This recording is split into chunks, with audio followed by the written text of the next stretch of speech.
Now I miss you more than words. Life got in the way. Words got in the way.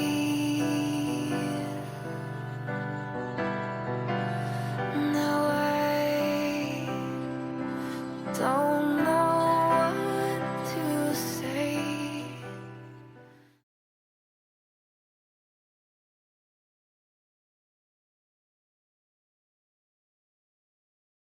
Hi, I'm Dave Smith from No Kill, Colorado. I'm here with Aubrie Kavanaugh today from No Kill, Huntsville.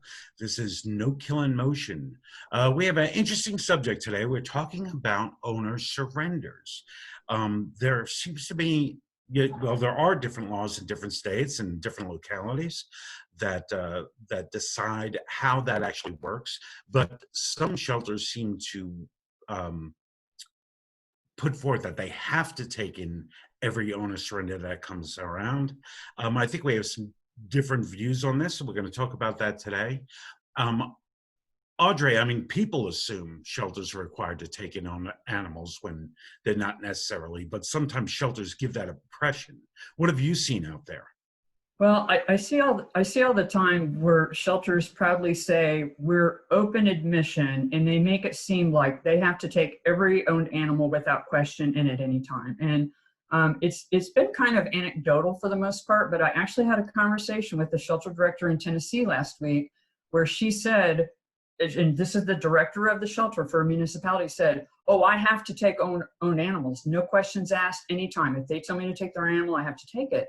And she said, legally, I have to do that. So then that started a side conversation. And I said, I'm really curious. I'm going to look around in Tennessee law, but on your end, can you look and see why you believe that to be true? So I went through the Tennessee statutes, and I'm not a lawyer, I'm a paralegal, but I went through the statutes, couldn't find anything. And then I went back to her and said, you know what? I'm not finding anything in terms of the Tennessee laws. Is this something local to your area? And ultimately, she was unable to tell me exactly the authority that would compel her to be required to take owned animals. And I think ultimately what it boiled down to is, I think this is what we call a custom and practice. I believe that in her area that the people that run the county commission, they're trying to keep the public happy. So what they do is they tell the shelter, oh, just take any of them, no questions asked. But the problem with that is they take owned animals, no questions asked. And then the vast majority of animals that enter the building are destroyed, which is just kind of mind-boggling to me. If politicians are trying to keep the public happy and you're going to spend X amount of money to do an intake and then destroy an animal because you claim you're trying to keep people happy, why would you not spend that same money to keep the animal alive or to find some alternative to surrender? And even if the family is just determined, I mean, they can't have that animal anymore, you could still spend that same money to try to get that animal in a new home. So I think it's one of those myths, right? I think that No, I actually looked at, I looked up some laws before we got together today trying to find it. I looked at the Colorado state law, really says nothing about that whatsoever. It says animal control is there to help, to take in strays and such. But first of all, it doesn't mandate it. And then I did look at one or two contracts in Colorado that I've seen before for organizations that help municipalities through contract. And it does say that they're taking owner surrenders, but it doesn't say you must take any animal that an owner surrenders, which is different because we know that there are ways for pet retention to help people who are in need, because it's not always the animal that's in need. Quite often it's the person that's in need, and they come in, and if you start asking questions, you find out that there's actually a solution to this animal being surrendered, right? Right, and that's part of going back to the no-kill equation that we always talk about, pet retention programs, which includes owner surrender counseling, is key. I mean, we've said this so many times before that the problems with animals in shelters, they're not animal problems, they're people problems. I mean, it's the people that are caregivers for these animals, right? So, and part of this is our ties to animals, they're emotional. We have, and sometimes because those emotional relationships, we don't think clearly, and people get really desperate and they make desperate decisions and they think they're doing the right thing for the animal. So if we have someone where they come to the shelter and they say, I really need to surrender my cat. When we start asking about, okay, just all cards on the table, no judgment. Why do you think you need to surrender your cat? Well, it may be because they can't pay for veterinary care, or maybe their hours got cut back because of the pandemic and they can't afford food, or maybe they got evicted and maybe they need a short-term foster for their cat until they can get back on their feet and then get their cat back. So there are so many solutions. So when we just take them all without asking any questions, we're kind of creating this self-perpetuating cycle of acquiring an animal, surrendering the animal, and then maybe acquiring another one. Having said that, I know that there are people out there, and I know you know this too, David, that probably should never have pets.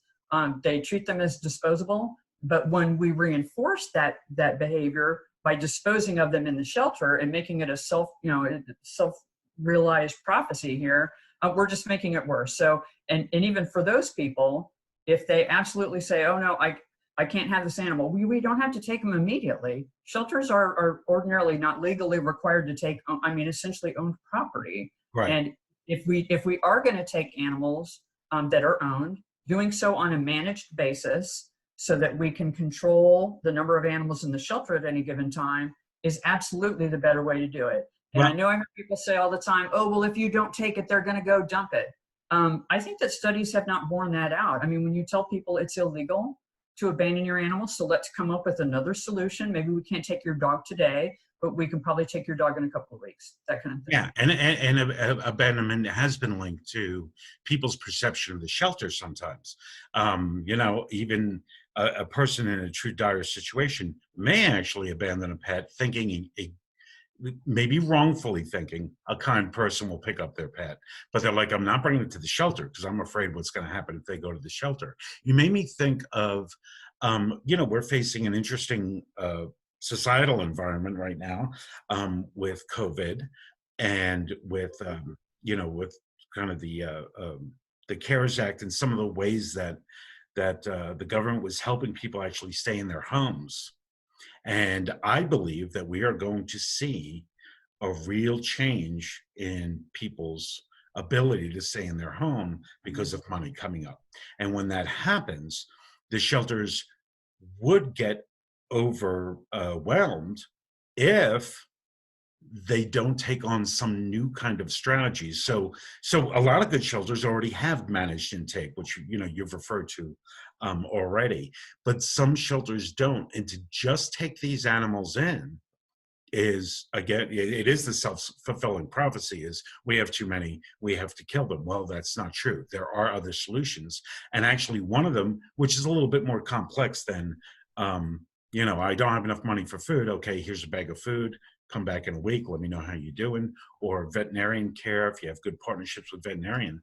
We need to worry about housing as well, but this is something that shelters can do, especially municipal shelters, because they're in the system, right? That actually helps people with things like rental assistance or food assistance or that kind of thing. And they should embrace that and go, when someone comes in, they can call another department and say, hey, what can we do for people like this? They have a pet, they lost their place, they're having a hard time finding a place with pets. And it kind of opens up the whole, we need laws that help people with pets, find a place to live, right? I mean, right now it's arbitrary, at least in Colorado, it's arbitrary. If you don't want a pet in the house and you're a landlord, you can say no. It's that simple.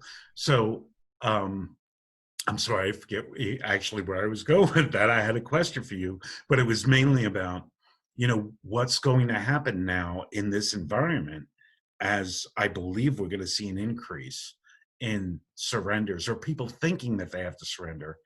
And if these shelters think that they have to take them, that's going to be a problem.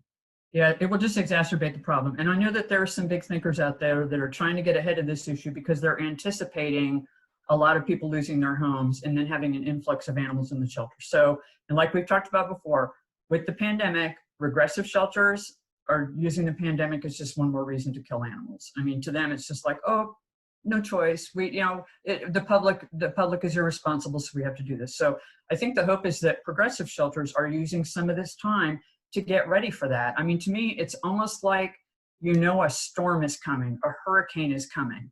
So what are you going to do to get ready when you have all sorts of displaced animals? I mean, the pandemic in a way is a storm of its own. And if the storm that you're anticipating is housing loss on behalf of a number of people, having a plan in place to be ready for that, I think is really important. And I think it's going to vary by community, how that would happen. It could even be something as simple as really reinforcing the relationships that you have with rescue groups, so that there's some plan so that people who lose housing, their animals are put in some type of short-term foster situation, maybe a month or 2 months, until maybe they get stabilized and they can get their animal back. And that way we're not taking the animal, it's not a surrender, it's just alternative housing for the animal until the people can find better housing, and then they can get their animal back. So I'm hoping that shelters out there are thinking ahead and thinking about resource management for people that are going to need the most help.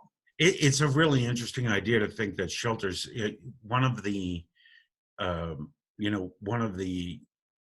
I guess, symptoms of effectively managing intake could be that your shelter is not that full all the time, right? Which is funny because, in some ways, shelter directors worry about that. Like, they're going to think that we're not valuable, right?